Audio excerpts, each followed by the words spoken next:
from West Virginia Public Broadcasting.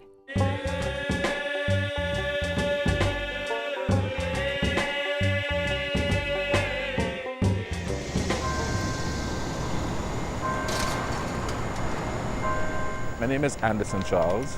The reason why we have conflict with each other is because we don't know each other. We just know what everybody else tells us about each other.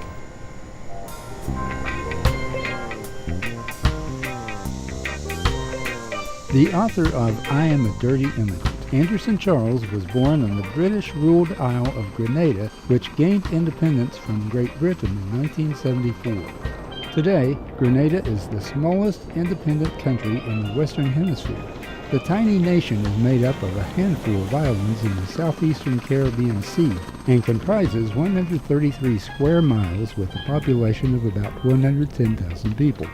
Called the Island of Spice, the central Isle of Grenada produces nutmeg and is one of the world's largest exporters of maize crops.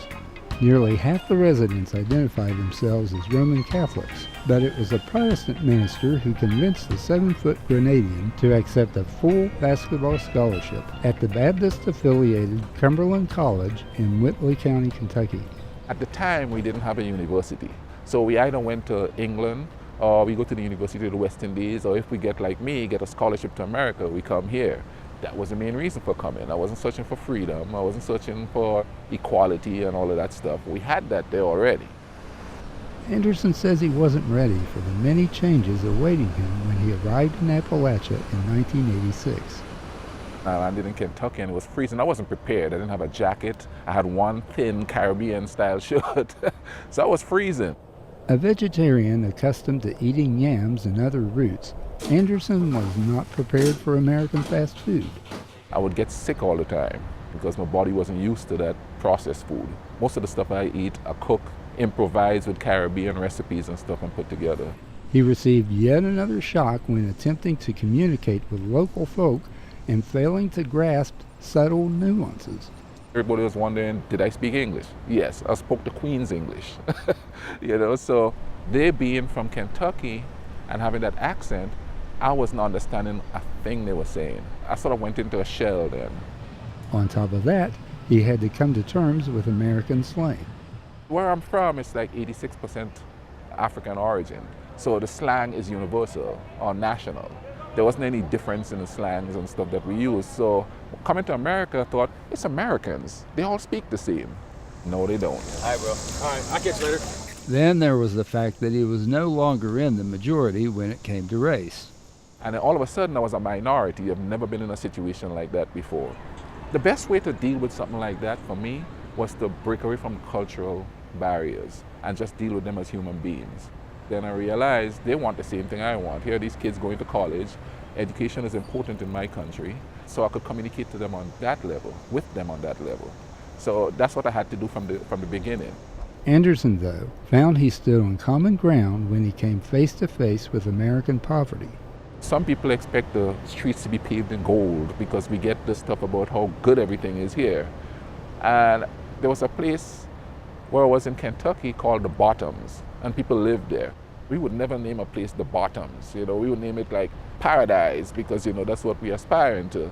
But I started realizing, well, they're not that different. They want to work hard or have a good living and live a normal, peaceful life. But here they are working from paycheck to paycheck just like me, just like we were in the islands. In 1983, street violence, anarchy, and martial law overtook Grenada following the establishment of the pro-communist People's Revolutionary Government. Citing the welfare of hundreds of American medical students on the island, U.S. President Ronald Reagan authorized Operation Urgent Fury. The decision came amid fears that Grenada might become a communist beachhead. With its Marxist-Leninist government, its proximity to Cuba, and construction of a Cuban-built airstrip. If you go to the islands, people talk about peace all the time. During the invasion, I remember laying on my bed in the dark, just listening to the gunfire, because it was the safest place to be, because they had F-16 fighters just bombing, they had Cobra helicopters, just opening up and stuff like that. That is the worst feeling in the world. You have no control. You're just laying there pretty much waiting to die. In a matter of weeks, American forces defeated the communist regime, which was then replaced by a democratic pro-Western government. Anderson remembers the impact Operation Urgent Fury had upon fellow students at Cumberland College 3 years after the military conflict. There was a woman from Sweden. They were asking her questions like, what kind of religion you have in your country? What's the culture like? And what's the food like? And then somebody turned to me and asked me, do we still eat people in my country? And that was a serious question. Since there was an invasion, people assumed that we were sort of like savage-like or something like that. So that's why they had to go tame us. Anderson says Operation Urgent Fury served to distance the people of Grenada from those of the United States. Because during our revolutions, there was a lot of negativity about America being not very friendly, Americans aren't very nice or anything like that. That's what we were fed. And that's why I always tell people, when you travel, don't go do the touristy things. Go talk to the villagers, talk to the people. They're going to tell you what's really going on. Anderson says the realities of living in a third world country force communities to work together in order to survive. In much the same way, Appalachians help one another in the wake of devastating floods. I was raised in a village, so we had that village atmosphere. If you have to go to work, you don't have to go get somebody to babysit. You tell the neighbor, watch your kids. And I remember being home alone when I was 8 years old, and the neighbor just come over, hey, you okay, I'm watching you, I'll tell your mother. And that would just keep us on the street and narrow. And we don't just call you, we go knock on your door, hey, are you okay? If somebody's sick, we'd go in and take care of them. If somebody doesn't have food, we would cook and bring food to the house. Anderson says Grenadians in his community enjoyed a relatively low crime rate and simple way of life, as he and other kids hung out at the beach, went snorkeling, and roamed the forest. He adds that despite growing up in such a laid-back environment, he and his siblings were well aware of the consequences of excess and misconduct. You ever heard an old saying here in West Virginia where they said, go pick the whip outside? There was a specific tree called a tamarind tree. We say tamarind, but it's tamarind. It's a fruit, a really acidic sour fruit. But the branches on those, you could just tie it. It wouldn't break. That's what some people got whipped with. He says school teachers were also very strict on Grenada, where the literacy rate today is 96% among people ages 15 and older. Czechoslovakia isn't there anymore, but they'll give you spelling words, and Czechoslovakia is one of the words. And imagine like a 10-year-old trying to spell that. And if you spell it wrong, you get whipped. It doesn't matter how good you are, you're going to slip up at some point. Like a teacher of mine asked me why I was late, and I said I didn't pay attention to the time. That was enough for punishment. So they were really strict about punctuality and stuff like that. Really strict about homework. Anderson says students living on the same relatively small island were naturally drawn together, regardless their social and economic status. It wasn't segmented into the cool kids, the nerdy kids, because everybody wore uniforms, everybody looked alike. So everybody sort of mingled. Today, Anderson recommends mingling on a global scale. Go talk to the villagers, because that's how you're going to know people. Don't go to a big city, don't go to Paris. That would be like going to New York. It's industrialized. You have to go talk to the people who live the culture and then listen to them, and you're going to realize that you're not that different. We are not that different. With his book, I Am a Dirty Immigrant, Anderson brings readers face to face with the clashes of culture common in today's ever-transitioning world. I always laugh at people when they think the immigration issues is just a big thing here. It's all over the world, because everybody is looking for a safer place to be. After a year at Cumberland College, Anderson married and moved to New York. He later relocated his family to Huntington, West Virginia, where he earned a degree in sociology at Marshall University in 2002. A common question people have asked is why?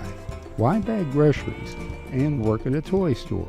You could have been teaching at a high school or university. I really wanted to write, and I wanted to do it like full-time, like write a lot, and I do write a lot. With this, I get more characters. Like working at the grocery store, I'd see people come in and I was like, oh, that guy would be a good character in a book. You know what I mean? Or working at the toy store, I see a kid do something, oh, that, I could use that in a book or something like that. So I like doing what I do, and a lot of people don't understand it. They figure, well, yeah, you're educated, you should be doing this and be a corporate guy and stuff, but there's no stories there, because that's not people, that's just workers.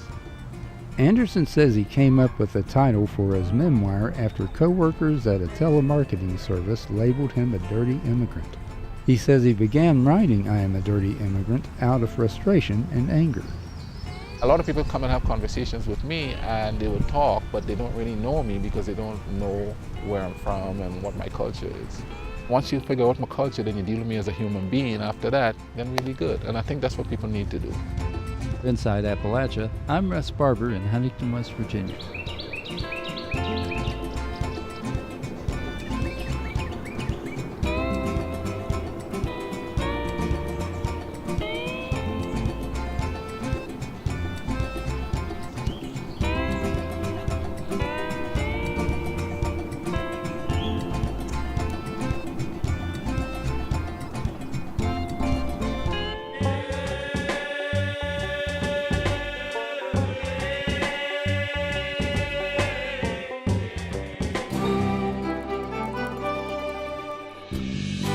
From West Virginia Public Broadcasting.